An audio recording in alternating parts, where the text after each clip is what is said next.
Dan kalau nantinya ada rilis resmi dari Polda Metro Jaya yang mengkonfirmasi tentang adanya SP3 terhadap Rizwan Syah-Nipar, maka kami tegaskan bahwa hari ini negara kita tidak lagi negara hukum. Panglima di negeri ini bukan lagi hukum. Tidak ada kedaulatan hukum, tapi yang ada adalah kedaulatan Jokowi.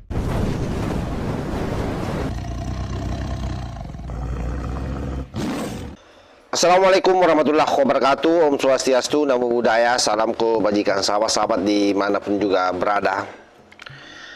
Sahabat-sahabat bisa membayangkan ya, seorang pengacara si Tompel Khosinuddin yang kita sudah sama-sama tahu bagaimana congornya itu di depan publik mengatakan bahwa RJ dan SP3 yang diperoleh oleh Rizwan Syah-Nipar itu adalah cacat hukum dan dia tolak mentah-mentah sahabat.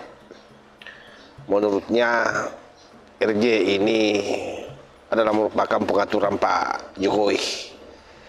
Jadi kalau selama ini katanya kita mengenal yang namanya hukum adalah panglima, maka yang terjadi hari ini Jokowi adalah panglima. Itulah bahasa dari congor si Tompel Khosinuddin ex HTI ini.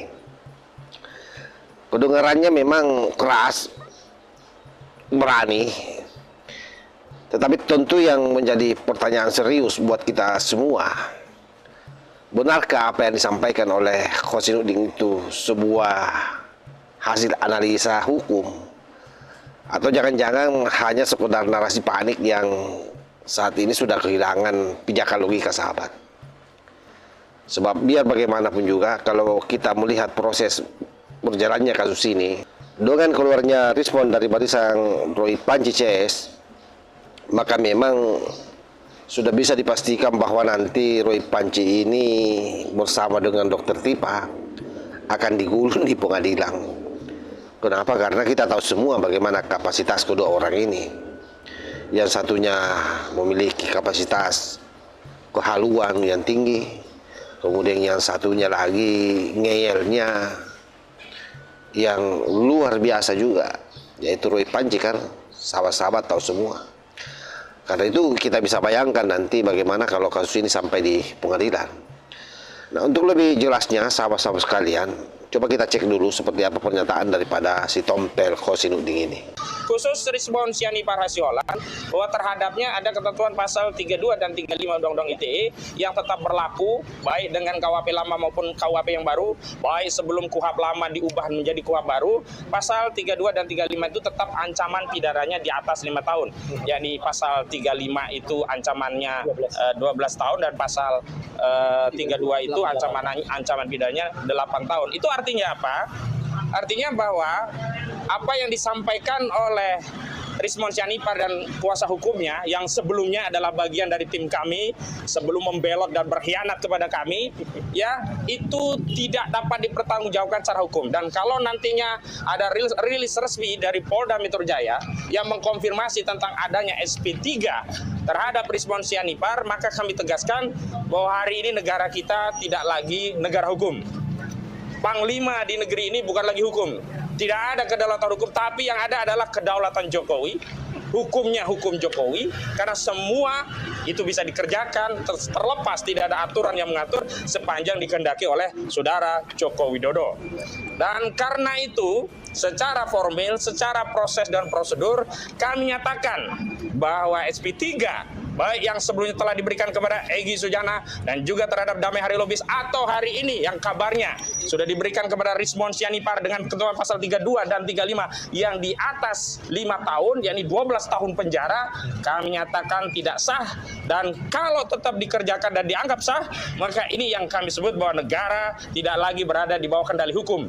Tidak ada lagi kendali hukum, dan dalam proses penegakan hukum yang menjadi panglima bukan lagi hukum, tetapi yang menjadi panglima adalah Joko Widodo. Sahabat-sahabat sekalian, kalau kita mendengar pernyataan daripada Khosinuddin, tampak betapa frustasinya dia. Artinya dalam logika menilai benar sah atau salah bukan dari fakta, tapi dari akibat yang tidak disukai. Itulah yang dilakukan oleh si Tompel Khosinuddin ini. Bayangkan kalau dia mengatakan Kalau RJ dan SP3 terjadi berarti hukum mati. Berarti Jokowi yang mengendalikan semuanya. Kan seperti itu sebenarnya yang dia sampaikan. Makanya saya mengatakan bahwa ini bukan analisa hukum. Ini adalah loncatan pikiran sebenarnya, loncatan kesimpulan tanpa jembatan logika, sahabat.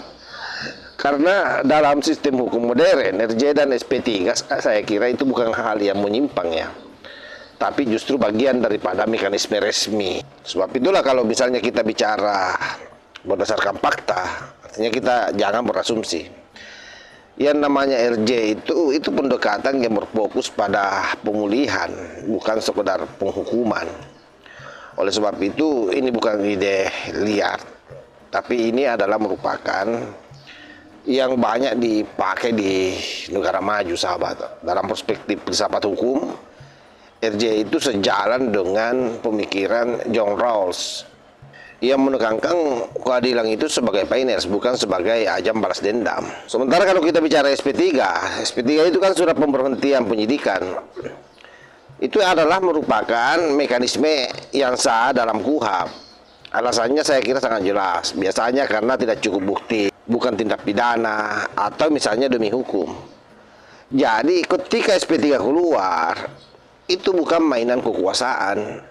Apalagi Pak Jokowi ini kan sudah bukan lagi presiden. Ini adalah merupakan keputusan berbasis prosedur hukum. Karena itu kalau misalnya setiap SP3 dianggap intervensi oleh orang yang memiliki kuasa, maka seluruh sistem hukum ini bisa dianggap fiktif. Dan itu saya kira absurd, sahabat ya. Sebab itulah saya menilai bahwa si Tompel Kosinuding ini melakukan kesalahan klasik. Karena sesuatu terjadi setelah X, maka X itu adalah merupakan penyebabnya. Seperti itu yang ada dalam logika berpikirnya. RJ terjadi, SP3 terjadi, Jokowi pasti yang mengatur. Kan seperti itu. Kan ini seperti bilang, setelah hujan turun, jalanan basah, berarti hujan disuruh oleh Jokowi. Kedengarannya memang konyol, dan itulah masalahnya. Dalam ilmu hukum, korelasi tidak sama dengan kausalitas. Tanpa bukti intervensi menyimpulkan adanya kendali Jokowi. Ini saya kira adalah merupakan spekulasi tingkat tinggi, jadi bukan argumen. Jadi ini opini, sahabat, mencoba menggiring, melemahkan kerja-kerja para penegak hukum di negara kita. Dan memang Kosinuding ini dari dulu begitu, karena orang HTI itu tidak percaya dengan yang namanya lembaga hukum di negara ini. Dari dulu kita tahu kok pahamnya. Bahkan kalau kita memakai kacamata Michael Foucault, kekuasaan memang tersebar di mana-mana. Tapi Foucault tidak pernah bilang bahwa semua keputusan hukum dikendalikan oleh satu orang. Justru dalam negara modern, kekuasaan itu sebenarnya terfragmentasi, ada polisi, ada jaksa, ada hakim, lalu kemudian ada lembaga pengawas. Jadi sangat susah untuk dikendalikan oleh seorang Jokowi kan. Makanya omong kosong ini, Kosinuding ini benar-benar hanya melampiaskan kemarahannya karena ormasnya pernah dibekukan oleh Pak Jokowi di saat Pak Jokowi masih menjadi presiden. Jadi ini adalah merupakan ajang balas dendam dari si Tompel Kosinuding ini, sahabat. Jadi jangan terpengaruh dengan narasi liarnya. Pernyataan bahwa semua dikendalikan oleh Jokowi, sekali lagi, ini bukan kritik, tapi ini adalah merupakan paranoid politik ya. Dan dia samarkan seolah-olah ini adalah merupakan analisis hukum. Nah, yang paling menarik, argumen Kosinuding ini kan justru memakan dirinya sendiri. Tak kala dia mengatakan bahwa semua disetir Jokowi, maka yang menjadi pertanyaan, kenapa kliennya sempat diproses? Kenapa tidak langsung diamankan saja dari awal? Kan itu yang menjadi pertanyaan kita, kalau memang itu disetir oleh Jokowi. Kalau benar semua dikendalikan, maka prosesnya tidak perlu sepanjang ini. Makanya saya bilang, apa yang disampaikan Kosinuding sesuatu yang tidak masuk akal, yang mencoba dipaksakan ke publik. Oleh sebab itu, saya kira memang yang terjadi dalam proses diskursus permasalahan ijazah Pak Jokowi ini hal luar biasa memang, karena terkapitalisasi terus, sahabat ya. Jadi memang nuansa politiknya sebenarnya sangat kental. Artinya bayangkan saja sudah hampir 1 tahun ini berjalan kasus, sampai hari ini juga belum P21. Kenapa itu demikian? Karena ya pasti ada tangan-tangan di belakang yang juga sebenarnya mengimbangi lajunya kasus ini, yang membuat penyidik betul-betul bekerja keras. Karena biasalah, mungkin ada orang juga yang memiliki kekuatan sebagaimana yang selalu disebutkan selama ini, bahwa ada bohir di belakang layar. Inilah yang membuat kasus ini sampai hari ini berjalan seperti kura-kura, sahabat. Tapi yang pasti, saya hanya berharap bahwa narasi yang disampaikan oleh si Tompel Kosinuding ini jangan sampai meracuni pikiran kita. Karena pikiran-pikiran yang dikeluarkan itu adalah pikiran-pikiran khilafer sebenarnya, yang memang tidak percaya dengan proses penegakan hukum di negara kita. Apalagi yang namanya penegak hukum, polisi, itu bagi HTI memang tidak srek dari dulu, sahabat ya. Semua orang tahu itu. Dan ini momentum memang bagi si Tompel Kosinuding untuk melampiaskan amarahnya terhadap Pak Jokowi. Efek dari ormasnya dulu dibubarkan. Jadi kita harus memahami itu dan harus mengetahui itu. Jangan sampai kita terglorifikasi dengan apa yang disampaikan oleh congor si Tompel Kosinuding ini.